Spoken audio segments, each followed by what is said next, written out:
할렐루야. 마스크를 좀 벗어도 되겠습니까? 할렐루야. 오직 예수님입니다. 요한복음 3장 16절에 하나님이 세상을 이처럼 사랑하사 독생자를 주셨으니 이는 그를 믿는 자마다 멸망치 않고 영생을 얻게 하려 하심이라 말씀하셨으므로 오직 예수님입니다. 요한복음 14장 6절에 예수님께서 말씀하시기를 내가 길이요 내가 진리요 내가 생명이다. 나로 말미암지 않고는 아버지께로 올 자가 없다. 천국 갈 자가 없다. 그렇게 말씀하셨으므로 오직 예수님입니다. 사도행전 4장 12절에 보게 되면은 천하만 인간에게 구원을 받을 만한 다른 이름을 주신 적이 없다. 그러면 뭐냐? 오직 예수님 밖에는 없다는 말씀입니다. 사도행전 16장 31절을 보면 주 예수를 믿으라. 그러므로 너와 내 집이 구원을 받으리라 얻으리라. 그렇게 말씀하셨으므로 오직 예수님 밖에는 없습니다. 고린도전서 1장 18절에 십자가의 도가, 예수님께서 달리신 십자가의 도가 미련한 자들에게는 어리석은 것이지만은 구원받은 저와 여러분에게는 하나님의 능력이라 그렇게 말씀하셨으므로 오직 예수님 밖에는 없는 것입니다. 이 시간 제가 전하려고 하는 것은 오직 예수님입니다. 예수님만 전하고 가도록 하겠습니다. 오늘 본문에 보게 되면은 1절과 3절에 계속해서 하시는 말씀이 있습니다. 이 말씀이 하나님의 말씀이다. 그렇게 강조를 합니다. 이 말씀이 사람의 말이 아니고 안 목사의 말이 아니고 하나님의 말씀이라는 것입니다. 하나님의 말씀이라고 할 때 우선 우리는 히브리서 4장 12절에 하나님의 말씀은 살았고 운동력이 있고 좌우에 날선 어떤 검보다 예리하여 사람의 혼과 영과 및 관절과 골수를 찔러 쪼개기까지 한다. 그렇게 말씀하셨습니다. 그런데 오늘 본문의 말씀이 바로 하나님의 말씀이라는 것입니다. 그리고 오늘 본문은 예루살렘에 대해서 말씀하고 있습니다. 예루살렘이 어떻게 됐단 말입니까? 예루살렘이 피투성이가 됐다. 그렇게 말씀을 하고 있습니다. 그러므로 피투성이가 된 예루살렘에 대해서 하나님께서 계속해서 말씀하십니다. 본문 6절에 보면 너는 피투성이라도 살아있으라. 너는 피투성이라도 살아있어야 된다. 그렇게 말씀을 하고 있습니다. 우리는 첫째로 오늘 본문을 통해서 예루살렘의 비참한 모습을 보게 됩니다. 오늘 본문 3절부터 5절에 보게 되면은 예루살렘의 근본을 얘기하고 있습니다. 예루살렘의 근본은 가나안이라고 말씀을 하고 있습니다. 가나안, 우리가 신앙생활하면서 많이 듣고 알고 있는 이스라엘 백성들이 목적하고 걸어갔던 바로 젖과 꿀이 흐르는 가나안. 그러나 여기서 말하는 가나안이라고 하는 곳은 사실은 그런 것이 아니라 바로 노아의 아들 노아의 아들 셈, 함, 야벳 중에 함의 아들 저주받은 가나안, 그 말입니다.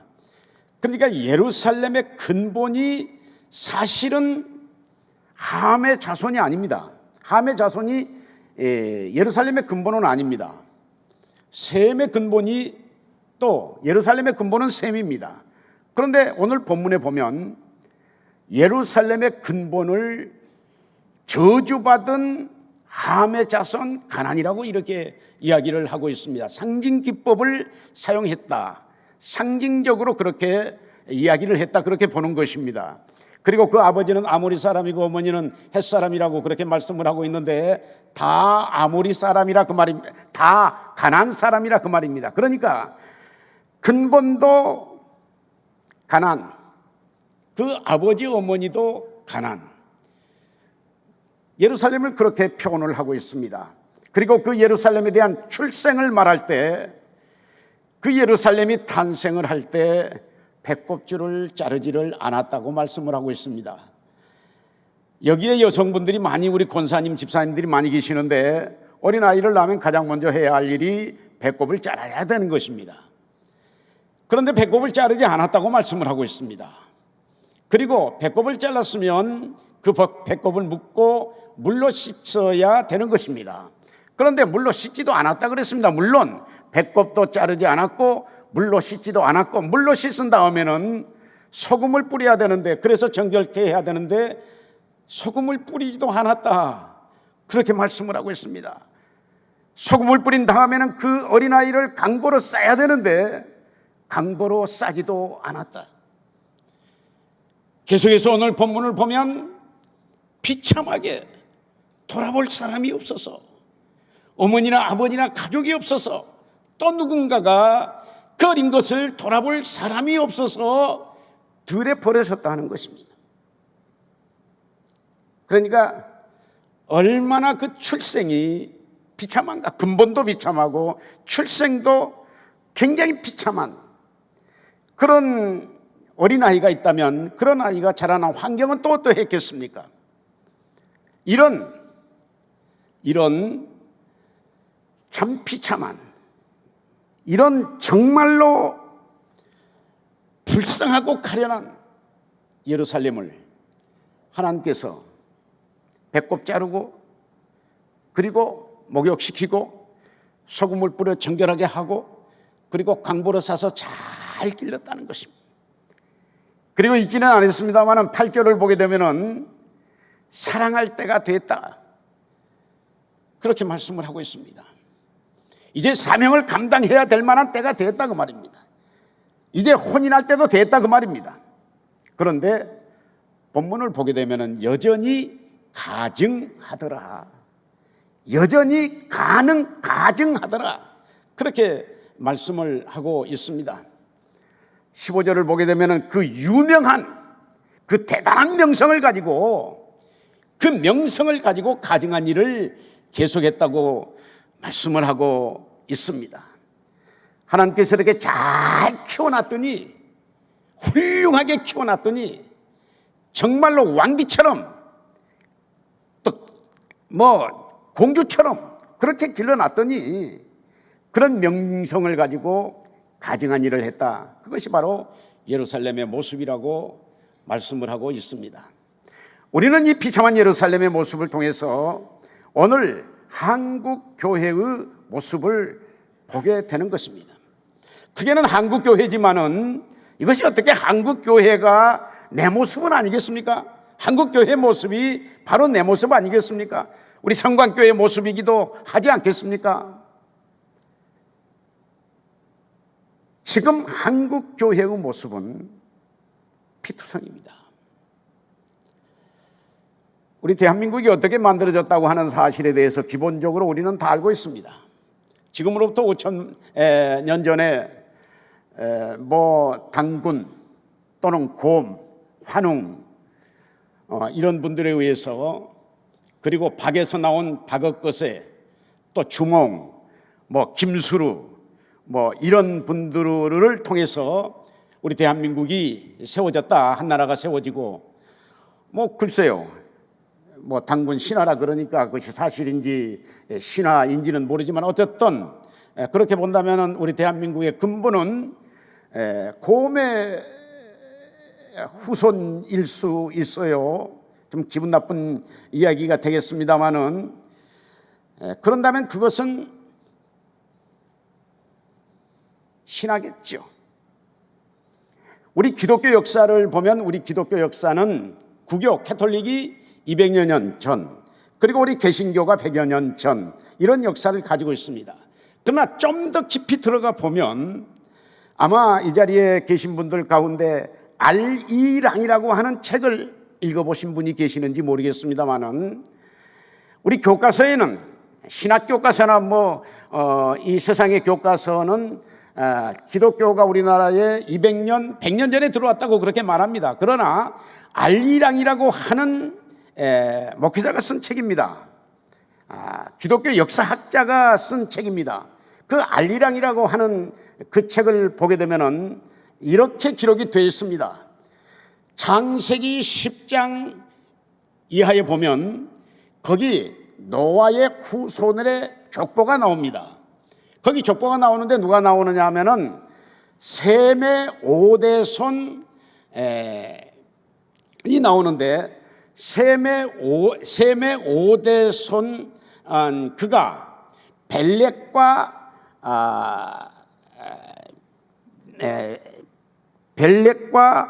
제가 지금 얼른 기억이 잘 안 나는 욕단 두 형제를 에벨이 벨렉과 욕단을 낳았다고 얘기를 합니다. 우리가 잘 아는 대로 벨렉은 그 벨렉 후손에서 예수님이 탄생을 했습니다. 그러면 욕단은 누구인가? 욕단은 계속해서 그 창세기 10장을 보게 되면은 스발 쪽으로, 동쪽 스발 쪽으로 갔다, 그렇게 얘기를 합니다. 동쪽 스발 쪽으로 갔는데 이 스발이 어디냐? 어쩌면 시베리아가 아니겠는가? 그런 생각을 우리가 전혀 안 할 수는 없습니다. 그래서 알타이 산맥을 우리가 지금 알타이 족이지요. 알타이 산맥 그걸 지나서 우리 그때 한나라에 들어왔을 것이다. 그런데 그 알이랑이라고 하는 그 알이랑이 뭐냐? 우리는 그냥 그 알이랑 책을 누가 썼는지는 아직 모르지요. 우리 시조 노래 글을 누가 기록을 했는지 그 저자가 누구인지 아직 모르는데 알이랑이 아니고 알이랑이라는 거예요. 알이라고 하는 것은 엘에서 왔다는 겁니다. 엘은 하나님입니다. 그리고 알이랑이랑 이랑은 함께 같이 그 말이라는 거예요. 그러니까 알이랑은 하나님과 같이 아리랑 아라리요 있잖아요.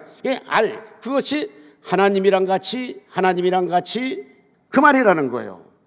하나님이랑 같이 그 알타이 산맥을 넘어서 그 청천 하늘에 참별도 많고, 몽골에 가면 여러분 가보셨습니까? 밤하늘의 별들을 보면 별들이 쏟아지는 것 같이 보입니다.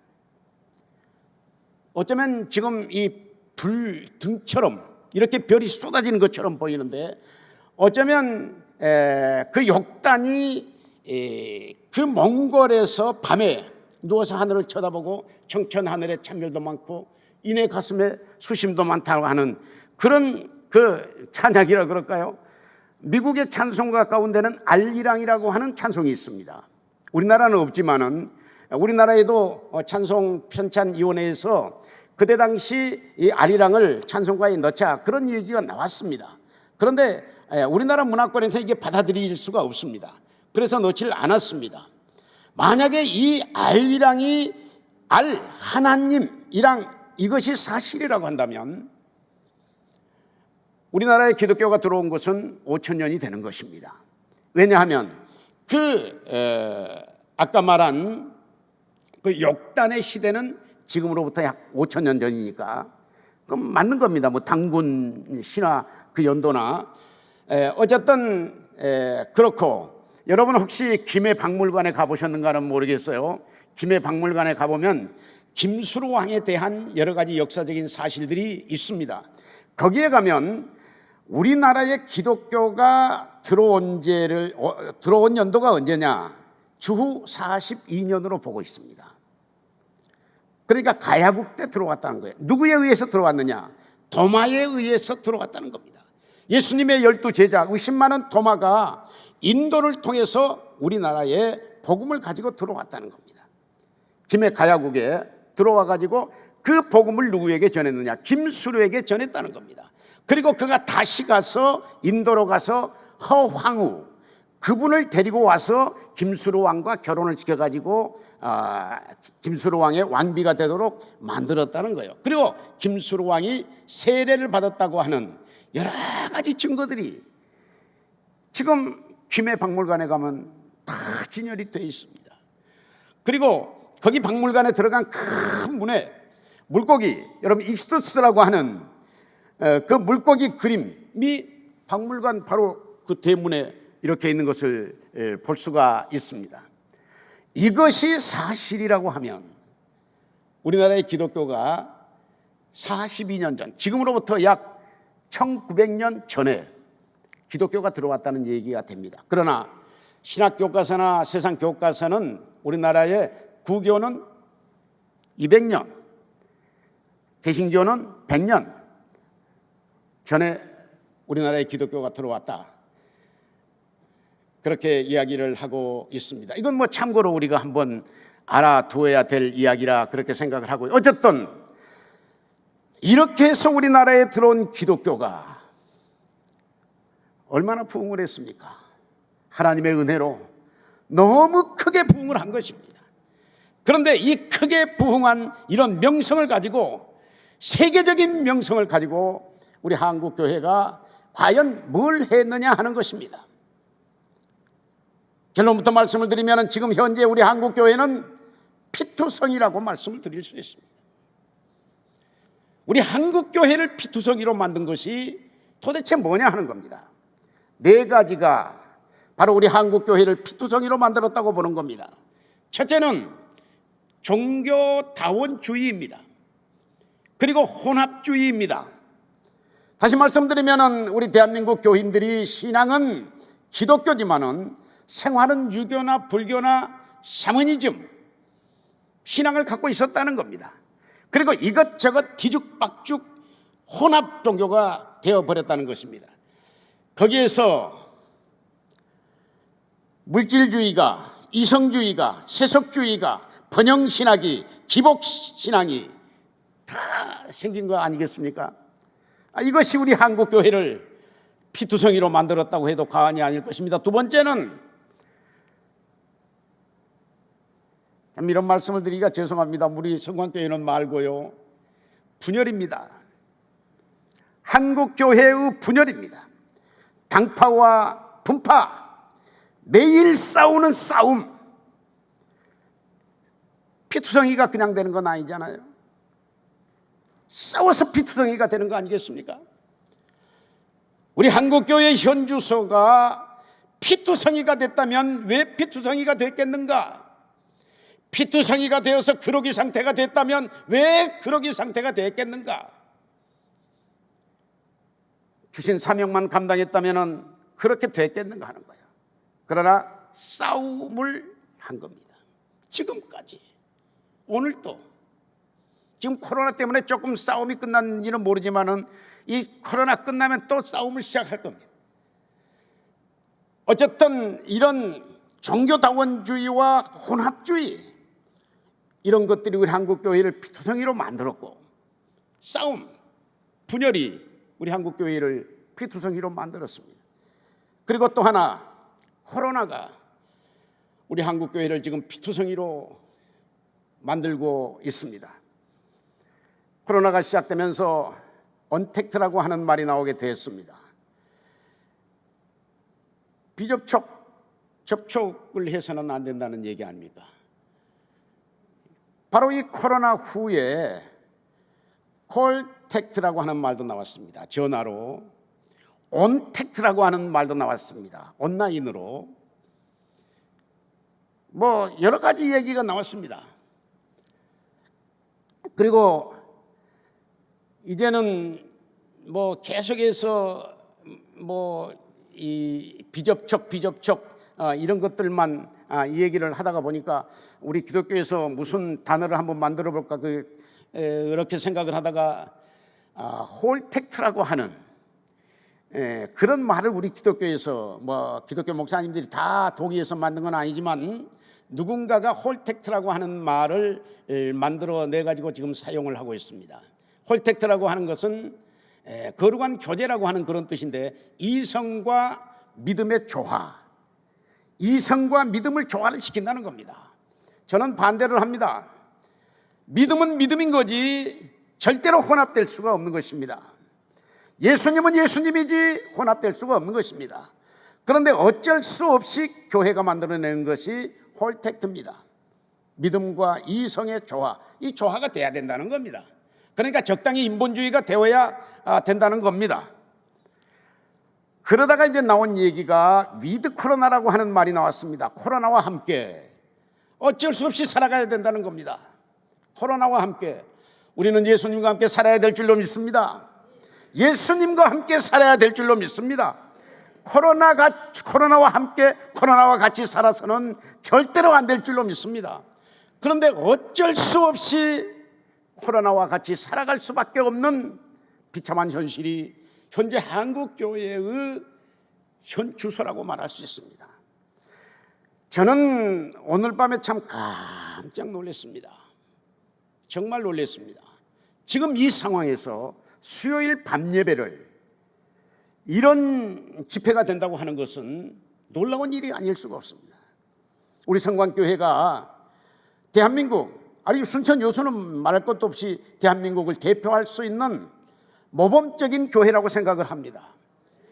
제가 지난주에 큰 교회, 뭐 여러분 말하면 그냥 알 수 있는 교회 가서 이제 설교 녹음을 했어요. 설교 녹음을 했는데 사람들이 안 모이니까 어쩔 수 없이 비대면으로 해야 되니까 설교 녹음을 하고 내려왔어요. 안 모이는 거예요. 지금 이 상황이 돼가지고 코로나하고는 같이 살아도 주님하고는 예배는 같이 드릴 수 없다고 하는 그런 생각을 가지고 있습니다. 글쎄요, 코로나 이후에 한국교회의 모습이 어떤 모습일런지 30-40%는 떨어지지 않을까, 교인들이. 그런 생각을 해보는 겁니다.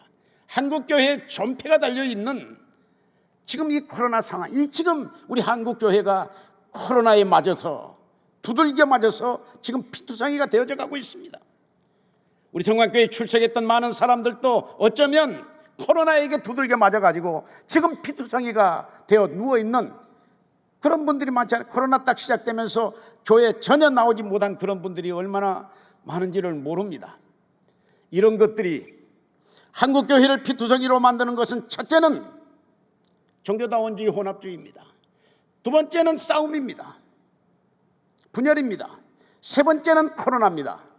또 하나 한국교회를 피투성이로 만드는 것이 4차 산업혁명입니다. 저는 이 4차 산업혁명이라고 하는 말을 쓰지를 않습니다. 4차 문명혁명이라고 저는 그렇게 썼으면 좋겠다. 이건 저 생각입니다. 왜 문명혁명이냐 하면은 1, 2, 3차 혁명은 산업혁명이 맞습니다. 그러나 4차 혁명은 이건 문명혁명입니다. 정치, 경제, 사회, 군사, 문화, 예술 전반적인 혁명입니다. 그렇기 때문에 문명혁명이 맞다, 저는 그렇게 생각을 하는 사람입니다. 산업혁명이 됐던 문명혁명이 됐던 간에 4차 문명혁명이 우리 신앙생활에 끼치는 영향이라고 하는 것은 엄청납니다. 어마어마합니다. 우리가 지금은 영적인 피부로, 영적인 영성으로 느끼지를 못하지만 앞으로 조금만 있으면은 4차 산업혁명이 어느 정도로 우리의 영성에 피해를 끼치는가를 알 수 있게 될 것입니다. 4차 산업혁명이 2016년부터 시작이 됐습니다. 문명혁명이 이제 시작이죠. 그러나 이게 본격적으로 시작되는 것은 2025년입니다. 앞으로 3, 4년 후면 그때 물리학 용어로는 볼링 포인트라 그럽니다. 물이 100도가 되면 그때부터 끓어나죠. 4차 산업혁명이 그때부터 본격적으로 시작이 되는 겁니다. 그러면 그때부터는 피부를 느끼게 되는 것입니다. 그리고 2045년 학자들이 말하는 겁니다. 그때는 특이점이 온다는 겁니다. 특이점은 뭐 이 뭐 지구뿐만 아니라 이 우주의 전무후무한 단 한 번의 어떤 역사적인 사건을 말하는 거 아니겠어요? 그렇다고 해서 뭐 그때 예수님 오신다 그런 얘기는 아니고요. 어쨌든 과학자들은 4차 산업혁명을 그렇게 얘기를 하고 있습니다. 그런데 이것이 우리의 영적 생활에 어떤 영향을 끼치는가 하는 것입니다. 4차 문명혁명의 특징은 첫째로 대혁명입니다. 2차 세계대전보다 더 큰 혁명입니다. 지금까지 없었던 큰 혁명입니다. 두 번째로 이 4차 문명혁명은 대변혁입니다. 모든 것이 변하는 것입니다. 변하지 않는 것이 하나도 없습니다. 바람의 방향이 바뀌는 것입니다. 과거에는 북서풍만 불었다고 하면 이제는 남동풍이 불어버린 것입니다. 문화의 바람이, 역사의 바람이, 정치의 바람이, 경제의 바람이, 군사의 바람이, 세상의 바람이, 종교의 바람이, 신앙의 바람이, 영성의 바람이 완전히 바뀌어버리는 것입니다. 4차 문명혁명의 바람, 뒷바람으로 가면 지옥입니다. 맞바람으로 가면 꺾입니다. 이것이 바로 4차 산업혁명입니다. 그러니 영적으로 얼마나 참 위험하겠습니까? 그리고 4차 산업혁명의 그 특징 세 번째는 뭐냐 하면은 불확실하다는 겁니다. 확실한 것은 하나밖에 없어요. 4차 산업혁명은 불확실한 것밖에는 없어요. 확실하지 않다는 것입니다. 그 다음에 로봇 시대가 되는 것입니다. 우리는 이미 로봇이 나왔다는 거 알 수 있습니다. 얼마 전에 소피아라고 하는 로봇이 우리 한국에 왔지 않아요? 그래가지고 박영선 의원과 뭐 대화를 했지 않습니까? 근데 지금 로봇 의사, 로봇 목사, 로봇 중, 로봇, 섹스 로봇까지, 가정 주부 로봇까지 다 지금 로봇이 하지 않습니까? 터미네이터 같은 그런 로봇이 이미 그것이 공상이 아니라 현실로 지금 나왔지 않아요? 이게 4차 산업혁명 시대입니다. 그리고 4차 산업혁명 시대는 이건 참 엄청난 얘기인데요. 생각의 속도라고 그렇게 말을 할 수가 있습니다마는 가상현실이라고 그렇게 얘기를 합니다. 생각하면 생각하는 그대로 되어버리는, 현실이 되어버리는 그런 시대가 되어버리는 겁니다. 성경은 믿음은 바라는 것들의 실상이요 보지 못한 것들의 증거라고 말씀을 했습니다. 우리가 믿음으로 믿고 그리고 그렇게 꿈을 꾸고 그런 비전을 가지면 그것이 현실로 나타난다는 것이 히브리서 11장 1절 2절의 말씀입니다. 그런데 히브리서 12장 1절 2절의 말씀, 가상현실이 실제적으로 이 4차 산업, 4차 문명혁명 시대에는 나타나는 것입니다. 그렇게 되면 무용론의 시대가 되어버리는 것입니다. 모든 것이 필요가 없어요. 무슨 뭐가 필요가 있겠습니까? 학교가 필요하겠습니까? 공부하는 것이 필요가 있겠습니까? 무슨 아내가 필요하겠습니까? 남편이 필요하겠습니까? 뭐가 교회가 필요하겠습니까? 성경이 필요하겠습니까? 4차 문명혁명의 최종 목적지는 유토피아입니다. 이 땅에 가장 이상적인 세계를 만들겠다는 겁니다. 그런데 무슨 천국이 필요합니까? 회사가 필요합니까? 인간이 필요합니까? 로봇 하나면 다 해결해 버리는데요. 이런 무용론의 시대가 되어버리고 마는 겁니다. 그리고 융합입니다. 하나가 되지 않으면 살아남을 수가 없습니다. 세계가 하나가 되어야 되는 겁니다. 세계가 그럴 수밖에 없어요. 그리고 인간이 신이 되어버리는 그런 시대가 되는 것입니다. 이것이 바로 4차 산업혁명의 특징이라고 말할 수 있습니다. 이런 시대가 오는 겁니다. 우리가 창세기 11장 1절로 5절 이하에 보면 바벨탑 사건 그 엄청난 이야기를 들어볼 수 있습니다. 그때 사람들이 하나님을 대항하는 바벨탑을 건축을 했는데 벽돌로 돌을 대신하고 그리고 아스팔트로 진흙을 대신하고 대를 꼭대기에 닿게 하고 이름을 내고 흩어짐을 면하자. 그래서 바벨탑을 건축 시작한 것 아니겠습니까? 그런데 이것이 바로 하나님을 대항하는, 하나님을 반역하는, 하나님을 대적하는 그런 일이 되어버렸지 않습니까? 여러분, 하나님의 창조를 인간의 어떤 과학으로 대신할 수는 없습니다. 절대로. 그런데 벽돌로 돌을 대신하고 역청으로 진흙을 대신하고 하나님의 역사는 인간의 어떤 것으로도 대신할 수가 없는 것입니다. 그리고 대를 꼭대기에 닿게 하자 하나님의 권위에 대한 도전입니다. 그리고 우리의 이름을 내자 하나님의 거룩한 성호에 대한 도전입니다. 그리고 흩어짐을 면하자 하나님의 무서운 심판에 대한 도전이다. 그렇게 말할 수 있습니다. 이런 바벨탑을 하나님이 내려오셔서 보시고 무너버리셨습니다. 그런데 현대 과학 문명이 4차 문명이 바로 하나님을 대적하는, 하나님을 대항하는, 하나님을 반역하는 그런 바벨탑이 될 수가 있습니다. 요즘 젊은이들 가운데 참 전혀 부담 없이 우리 믿음의 청년들도 그런 말을 씁니다. 창조과학이라고 하는 말을 씁니다. 창조는 하나님이 하시는 것입니다. 그런데 과학이 한다는 겁니다. 실제적으로 과학이 하는 겁니다. 그 다음에 유전자 과학이라고 하는 말을 아무 거리낌도 없이 씁니다. 유전자는 하나님이 주관하시는 겁니다. 그런데 지금 유전자 상품화 문제를 가지고 우리나라도 떠들고 있지 않습니까? 이 상품을 화를 하느냐 못하느냐, 지금 이게 해야 되느냐 안 해야 되느냐, 지금 그러고 있습니다. 하나님의 어떤 권위에 대해서 도전을 하고 있습니다. 생명과학이라고 하는 말을 씁니다. 생명은 하나님이 주도하시는 것입니다. 절대 하나님이 주관하는 겁니다. 그런데 앞으로는 이 생명을 과학이 주관하겠다는 겁니다. AI 부활이라고 하는 이야기를 씁니다. 현재 과학이 또 청년들이 참 위험합니다. 미국이나 중국에 가면 생명 연장 재단이 있습니다. 그래서 한 300만 원만 주면 이 시신 영하 190도 정도 급냉을 시켜가지고 300년이나 400년 후에 다시 해동을 시키면은 안 목사가 제대로 이 모습 이대로 다시 일어난다는 겁니다. 이게 AI 부활입니다. 이게 뭐 장난이 아니고요. 실제적으로 과학이 실제적으로 지금 냉동시켜 놓은 그런 인간들이 있습니다. 그때 부활시키려고. 그리고 불멸 과학이 지금 불멸 과학이라고 하는 말을 쓸모없이 쓰고 있잖아요.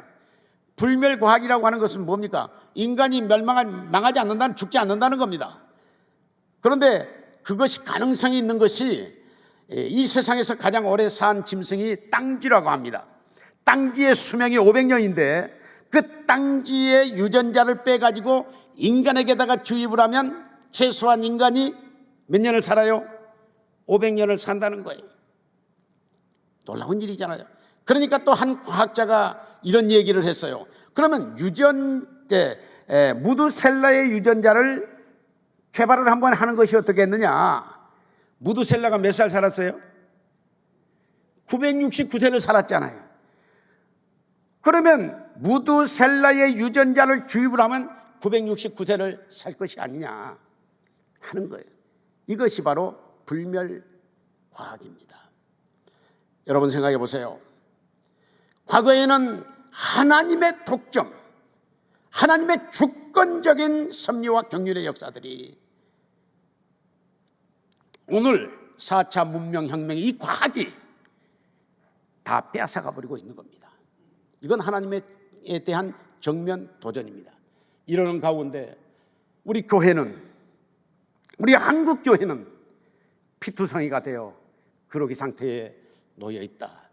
자, 보세요. 우리 한국 교회가 왜 피투성이가 됐느냐? 첫째는 뭐라 그랬어요? 종교다원주의 혼합주의예요. 두 번째는 싸움이에요. 세 번째는 코로나예요. 네 번째는 4차 문명혁명이에요. 이런 것들이 우리 한국 교회를 피투성이로 만들었습니다. 그런데 오늘 본문을 보면 두 번째로 너는 피투성이라도 살아있으라. 너는 피투성이라도 살아있으라. 6절 말씀을 같이 한번 읽어보도록 하겠습니다. 시작. 내가 내 곁으로 지나갈 때 내가 피투성이가 되어 발짓하는 것을 보고 내게 이르기를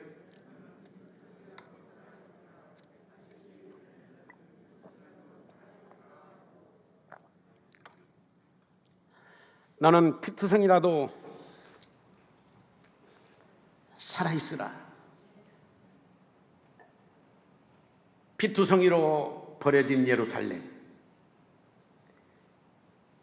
돌볼 사람이 없어서 아무렇게나 들에 버려진 비참하고 불쌍한 예루살렘. 천만다행스러운 것은 바로 그때 하나님이 그 옆을 지나가셨다는 겁니다. 지나가시는데 피투성이 예루살렘이 발짓을 했다는 것입니다. 하나님이 그것을 보신 겁니다. 그것을 보시고 그 피투성이에게 말씀하십니다. 너는 피투성이라도 살아있으라. 너는 피투성이라도 살아있어야 된다. 그렇게 말씀을 하고 있습니다. 저는 분명히 아주 확실하게 100% 의심 없이 믿기는, 오늘 하나님께서, 오늘 우리 주님께서 이곳을 지나가신 줄로 믿습니다. 피투성이 된 한국교회를 지나가시고, 피투성이 된 우리 성광교회 옆을 지나가시고, 그리고 우리 여전대회 곁을 우리 하나님이, 우리 주님이 지나가신 줄로 믿습니다. 그리고 말씀하십니다. 너는 피투성이라도 어떻게 하고 있으라고요? 살아있어라. 이것이 은혜인 줄로 믿습니다. 우리 주님이 땅에 계실 때 문제 많은 인간이 있는 그곳에 우리 주님이 가셨습니다. 문제 많은 지역에 우리 주님이 가셨습니다. 여러분, 여리고는 참 골치 아픈 사람들이 사는 곳인 것 같아요.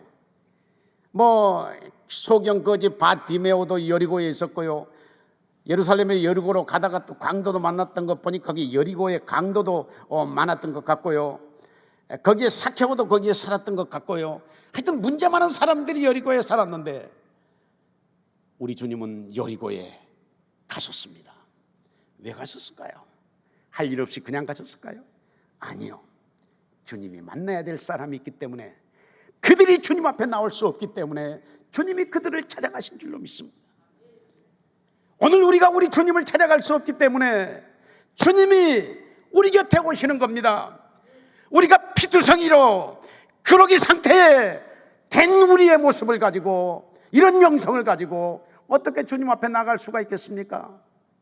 그렇기 때문에 주님이 오늘 우리 곁을 지나가신 줄로 믿습니다. 지나가시면서 말씀하십니다. 너는 피투성이라도 살아있어라. 살아있어야 된다. 피투성이가 사는 방법이 무엇입니까? 피투성이가 살 수 있는 방법이 무엇입니까? 첫째는 발짓입니다. 발짓, 따라하겠습니다. 발짓. 이것은 몸짓이라고 하는 말입니다. 다시 말씀드리면 피투성이가 살아보려고, 살아야 되겠다는 몸부림을 쳤다는 겁니다. 발버둥을 쳤다는 것입니다. 어떻게 하든지 살아야 되겠다고 하는, 절대 살아야 되겠다고 하는, 그런다고 해서 살 수 있는 건 아니지만 그럼에도 피투성이가 할 수 있는 최선을 다했다는 것입니다. 오늘 우리가 살 수 있는 길이 바로 이 길입니다. 몸부림을 치는 것입니다. 예배의 몸부림이 필요합니다. 찬송의 몸부림이 필요합니다. 기도의 몸부림이 필요합니다. 사명의 몸부림이 필요한 것입니다. 살려주십시오. 이 몸부림이 필요한 것입니다. 문제가 그거잖아요. 지금 한국교회 몸부림이 없잖아요. 그냥 피투성이라고 그냥 그대로 누워있잖아요. 발가락이라도 깐닥거리면 되는데, 손가락이라도 깐닥거리면 되는데 그게 없지 않아요. 영적인 어떤 깐닥거림이 살려고 하는 의지가 없다는 거예요. 오늘 이 헌신예배가 끝난 다음 내일 아침부터는 이 의지가 하나님께 보여야 될 줄로 믿습니다. 그러면 지나가시다가 우리 주님께서 그것 보시고 살려주실 줄로 믿습니다. 두 번째는, 피투성이가 사는 방법은 하나님의 명령입니다. 하나님의 명령. 살아있으라고 말씀합니다. 살아있어야 된다고 말씀하고 있습니다. 만약에 살아있지 않으면 너는 명령불복종이라는 거예요. 하나님이 살아있으라 그러는데 못 살면 명령불복종이죠. 안 그렇습니까? 하나님의 말씀은 살았고 운동력이 있고 좌우의 날선 어떤 검보다 이리하고 사람의 영과 혼과 밑관절과 골수를 찔러 쪼개기까지 합니다. 그런데 그 하나님이 살아있으라고 명령을 하십니다. 여러분, 에스겔 37장에 에스겔 골짜기에 마른 뼈들이 살아날 때 어떻게 살아났습니까? 에스겔이 하나님의 말씀을 대언할 때에 그 뼈들에게서 어떤 역사가 일어났다고 그랬습니까? 소리가 나고, 에스겔이 하나님의 말씀을 대언했을 때 그 마른 뼈들에게서 뭐가 나고요? 소리가 나고, 하나님의 말씀이 선포됐을 때 소리가 나야 될 줄로 믿습니다. 하나님의 말씀이 선포됐을 때 소리가 난다는 것은 살아나고 있다는 뜻입니다. 하나님의 말씀이 선포됐을 때 소리가 나는 것은 어떤 소리입니까? 아멘의 소리입니다. 어쩌기서 아멘을 제일 잘하시니 살아나고 있다는 뜻이에요. 살아나고 있다는 뜻이에요. 설교를 조용하게 하든 크게 하든 상관없이 말씀 끝날 때 소리가 난다는 것은 그가 영적으로 살아나고 있다는 것입니다. 그 다음에 에스겔이 하나님의 말씀을 대언했을 때 어떻게 했다고 그랬습니까? 이 뼈들이 움직였다고 그랬습니다. 뼈들이 어떻게 움직일 수 있습니까? 놀랍습니다. 저는 이 말씀을 묵상할 때마다 너무너무 기가 막히게 은혜를 받습니다. 말씀을 대언했을 때 뼈들이 움직였다고 하는 것은 그 뼈에 귀가 있다는 거예요. 그 뼈에 귀가 있었기 때문에 그 말씀을 들었기 때문에 움직인 거 아니에요. 그런데 살아있는 사람에게 하나님의 말씀이 지금 전파되고 있는데 왜 아멘이 적어요? 할렐루야. 마른 뼈들이 그 말씀을 듣고 움직였다는 것은 마른 뼈들이 귀가 있다는 거 아니겠어요? 하나님의 말씀을 들었다는 거 아니겠어요? 들었기 때문에 움직인 거 아니겠어요? 오늘 이런 역사가 나타날 수 있기를 주님의 이름으로 축복합니다. 피투성이가 아니에요. 마른 뼈들이에요. 하나님의 말씀이 전포되니까 살아났어요. 움직였어요. 이 뼈 저 뼈가 들어맞았다고 그랬어요. 하나님 말씀이 전파됐을 때. 저는 이제 목회를 한 40몇 년 한 것 같습니다만은, 그리고 은퇴를 했는데 가장 세상에서 맞는 것은 하나님의 말씀입니다. 성경 말씀 예수님도 나에게 맞고, 예수님의 십자가도 나에게 맞고, 예수님의 말씀도 나에게 맞고, 예수님의 성품도 나에게 맞고, 예수님이 하시는 모든 것들이 다, 예수님의 보혈도 나에게 맞고, 다 맞는 거예요. 맞기 때문에 내가 살아난 줄로 믿습니다. 맞으니까 살아난 거죠. 안 맞으면 안 살아나지요.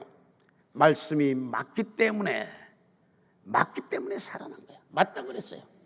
그리고 말씀이 대언됐을 때 이 뼈 저 뼈가 연결이 됐고, 움직이고 연결이 됐고, 살이 오르고, 가죽이 덮이고, 근육이 생기고, 가죽이 덮이고, 그리고 생기가 들어가니까 살았다. 그렇게 말씀을 하고 있습니다. 오늘 말씀으로 말미암아 이런 역사가 나타날 수 있기를 바랍니다. 명령입니다. 살아야 된다는 거예요. 피투성이라도 살아야 된다. 이 명령에 순종하고 살아나는 역사가 나타날 수 있기를 주님의 이름으로 축복합니다. 세 번째, 어떻게 하면 살아나느냐? 예수님이 들어가야 삽니다. 길이요 진리요 생명 되신 예수님이 들어가면 어떤 형편에 있던 간에 살아나게 될 줄로 믿습니다. 보세요. 십자가에 달리사 피투성이가 되고, 그리고 죽으시고, 그리고 3일이 돼버린 예수님을 살리신 하나님의 능력이 오늘 우리 못 살리시겠어요? 살리십니다. 예수님의 보혈이 들어가면 살아나는 역사는 분명히 우리가 경험하게 될 줄로 믿습니다. 또 하나는, 피투성이가 사는 또 하나의 방법은 생기입니다. 하나님의 생기, 하나님의 생기. 할렐루야. 창세기 2장 7절에 하나님의 생기가 들어가니까 생명이 됐다고 그랬습니다. 여러분, 에스겔 골짜기에 마른 뼈들이 하나님의 생기가 들어가니까 살아났다고 그랬습니다. 오늘 성령의 생기가, 성령의 바람이, 성령의 호흡이 우리 가운데 들어갈 수 있기를 주님의 이름으로 축복합니다. 그래서 살아날 수 있기를 주님의 이름으로 축원합니다. 세 번째로, 왜 피투성이가 살아야 되느냐? 사명이 있기 때문입니다. 한번 물어보겠습니다. 하나님, 한번 따라해 보겠습니다. 하나님, 왜 피투성이가 살아야 합니까? 하나님께서 뭐라고 말씀하시는 줄 알아요? 너에게는 사명이 있다. 사명이 뭡니까? 너는 이 일을 하다가 죽어라 고 주신 하나님의 명령입니다. 이것이 사명입니다. 너는 다른 일을 하다가 죽어서는 안 된다. 이 일을 하다가 죽어야 된다. 그게 사명입니다.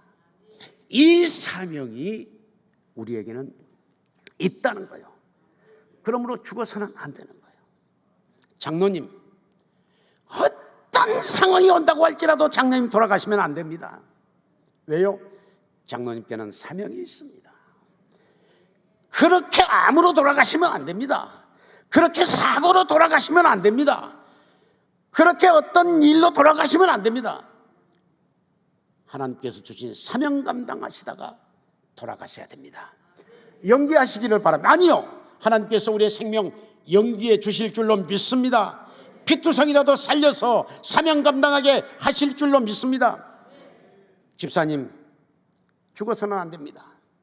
맨날 죽겠다 했었는데요, 사실은 죽겠지요. 요즘 여러 가지로 볼 때 뭐 살겠다고 하는 말이 안 나오지요.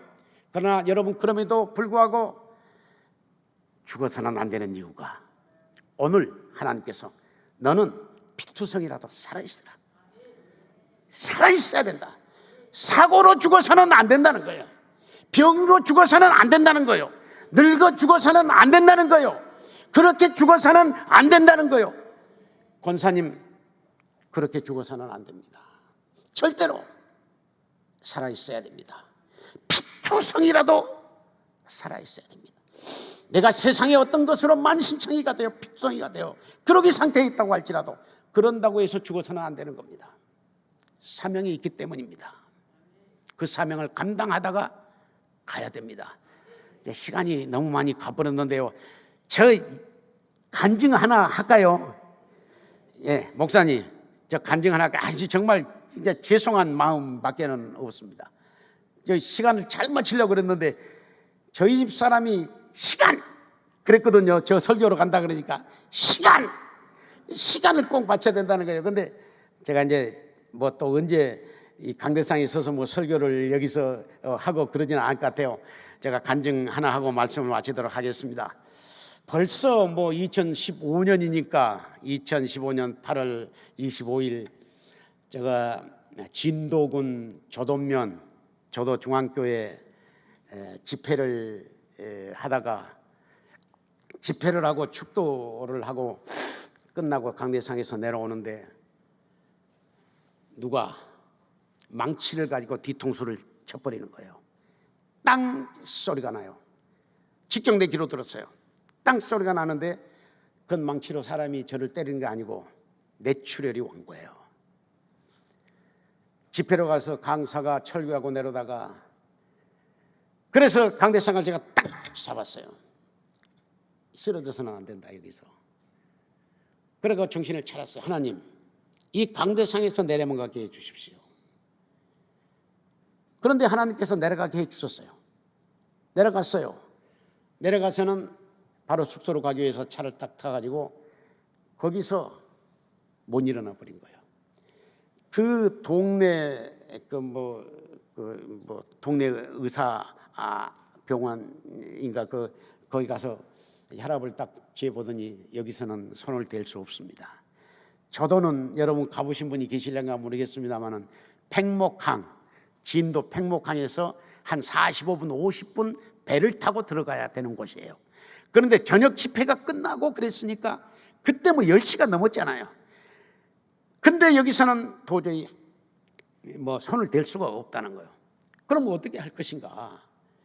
여러 가지로 백방으로 어떻게 육지로 가는 길을 생각을 해봤는데 없어요. 그날은 또 바람조차 만약에 불고 그래가지고 헬기까지도 얘기해봤지만 안 되고, 그런데 마침 그 풍랑을 피해가지고 해양경비정이 바로 그 앞에 항구에 정박을 하고 있었어요.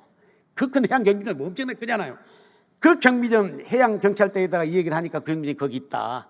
그래가지고 연락을 해가지고 경비정을 타고 팽목항에 제가 306번째 환자로 도착을 한 거예요. 왜 306번째인지 알아요? 305번째까지 세월호로 말미암아 그 환자들이 전부 다 거기 그 팽목항에 왔잖아요.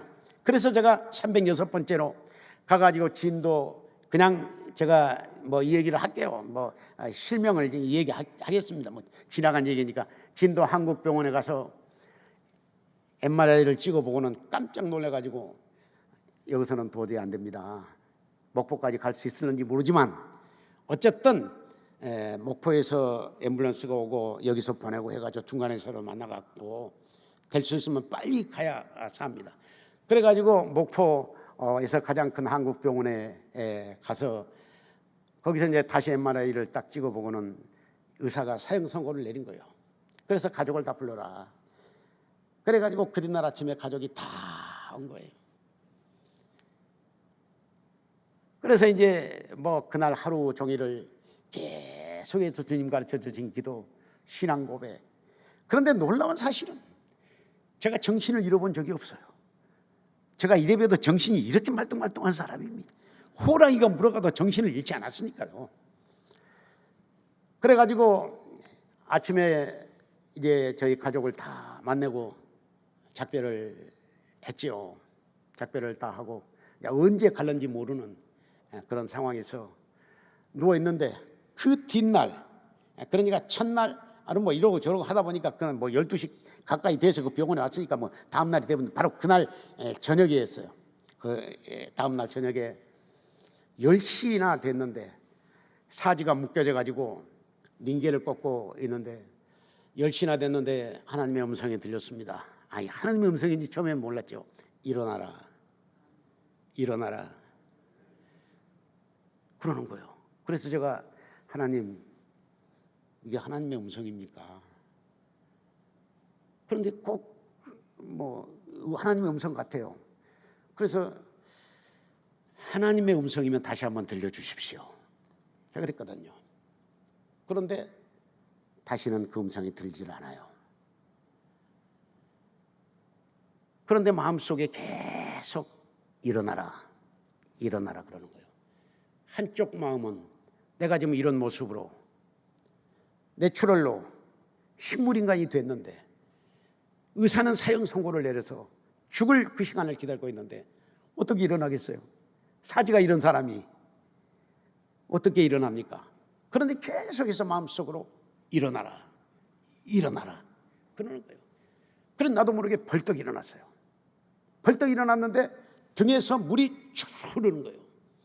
저는 땀인 줄 알았거든요. 이상해서 보니까 피예요.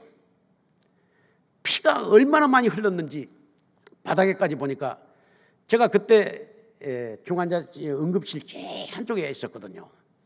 저는 내추럴이 와도 점잖은 사람이라 가만히 있었으니까 뭐 이 닌겔 갈아주고 그때만 간호사가 왔다 가가 그런 게 이제 뭐 포기를 한 상태에 있으니까, 그래가지고 그걸 몰라버리는 거예요. 그래가지고 제가 이 고함을 쳤어요. 간호사를 불렀어요. 근데 그게 안 나왔어요. 안 나왔는데 옆에 환자가 그것을 보고 간호사를 불러가지고 이제 그 상황을 본 거예요. 그런데 그 상황이 어떤 상황이냐면은 이 좀 손을 움직이고 그러니까 어떻게 움직여 보려고 이러다 보니까 이 닌겔 중간 밸브가 빠져버린 거예요. 그래갖고 피가 다 역류해 버린 거예요. 그래가지고 뭐 광대상에서 거짓말을 하면 안 되죠. 뭐 한강이라 그러죠. 많이 흘러버리는 것이 침대고 밑에고 그냥 피가 고일 정도로. 그래서 이제는 죽었구나. 이제는 진짜 죽었구나. 그리고 이제 이런 정도 하면 죽는구나 하고 하나님 앞에 기도를 했습니다. 그리고 정리를 했습니다. 정리를 하니까 간단하더라고요. 생명은 하나님께 달려있다 하는 것이에요. 그리고 모든 사람이 간다는 거예요, 한 번은. 그리고 중요한 것은 제가 하는 것은 없지만 천국은 간다는 거예요. 그런데 하나가 정리가 안 되는 것이에요. 자식들이야 뭐 지구 보게 잘 살 것인데 좀 창피하기는 합니다만은 저희 집 사람이 참 불쌍하더라고요. 저 혼자 놔두고 가려고 생각을 하니까 그런 미련이 있습니다. 그래서 다 포기를 했어요. 다 포기를 하고 다 정리를 하고 마지막으로 하나님께 기도를 했습니다. 하나님, 스데반이 죽을 때 천국 문을 열어주셨는데 저에게도 천국 문을 열어주십시오. 그렇게 기도를 했어요. 그런데 천국 문이 보이는 것이 아니라 저 멀리 저 하늘에 빨간 십자가가 보이는 거예요. 그 십자가가 내 곁으로 쫙 오는 거예요. 오면서 들리는 말씀이 바로 이 말씀이에요. 에스겔 16장 6절. 너는 피투성이라도 살아있으라. 다시 이르노라. 너는 피투성이라도 살아있으라. 그 음성이에요.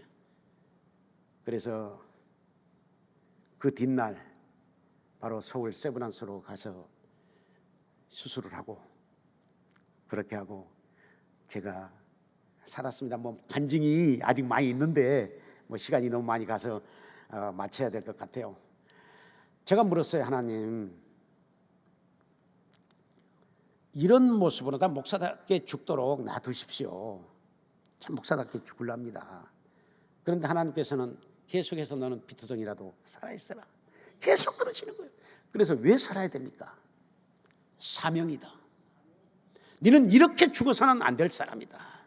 사명이 있기 때문에 너는 이렇게 죽어서는 안 된다. 피투성이 살아있어야 된다는 거예요.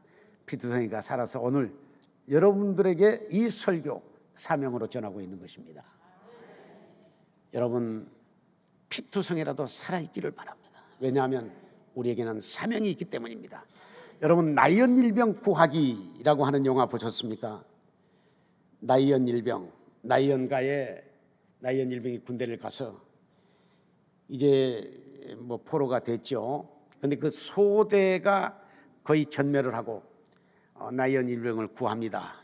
나이언 일병을 구하는데 나이언 일병을 구한 다음에 그 중대장이 나이언 일병에게 하는 얘기가 있습니다. 그 얘기가 뭐냐? 너는 한 소대 한 분대가 희생하면서도 너를 구원할 만한 가치가 있는 인간으로 앞으로 살아가야 된다. 바로 그 얘기입니다. 오늘 제가 결론적으로 드리려고 하는 말씀이 바로 이 말씀입니다. 사랑하는 여러분, 하나님, 우리 주님께서 우리를 위해서 십자가에 달려 돌아가셨습니다. 하나님께서는 하나밖에 없는 독생자를 우리에게 주셨습니다. 예수님은 우리를 위해서 십자가에 달려 돌아가셨습니다. 그래서 우리를 구원하신 것입니다.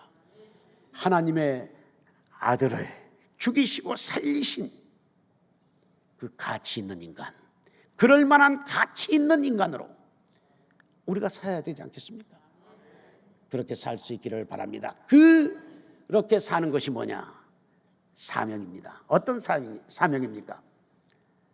전도의 사명입니다. 전도가 무엇입니까?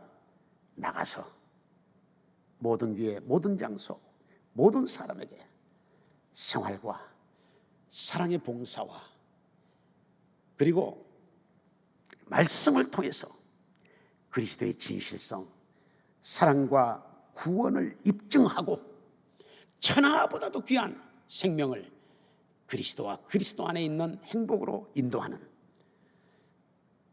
그 사명을 감당하다가 다시 오실 예수님을 맞이하는 우리 성광교회 여전도회 그리고 우리 교회가 되시기를 주님의 이름으로 축복합니다. 기도합니까? 축도합니까? 거룩하시고 사랑이 많으신 하나님 아버지, 살아라고 말씀하시고 살려주신 것 감사합니다. 이제는 사명을 보게 하시고 사명을 감당하게 하옵소서. 이제 나아가서 모든 교회, 모든 장소, 모든 사람에게 생활과 사랑의 봉사와 말씀을 통해서 그리스도의 진실성, 사랑과 구원을 입증하고 사람들의 영혼을 그리스도와 그리스도 안에 있는 행복으로 인도하는 이 사명을 감당하는 우리 성광교회 여전도회가 그리고 교회가 되도록 하나님 은혜 내려 주시옵소서. 예수님의 이름으로 간절히 기도드리옵나이다. 아멘.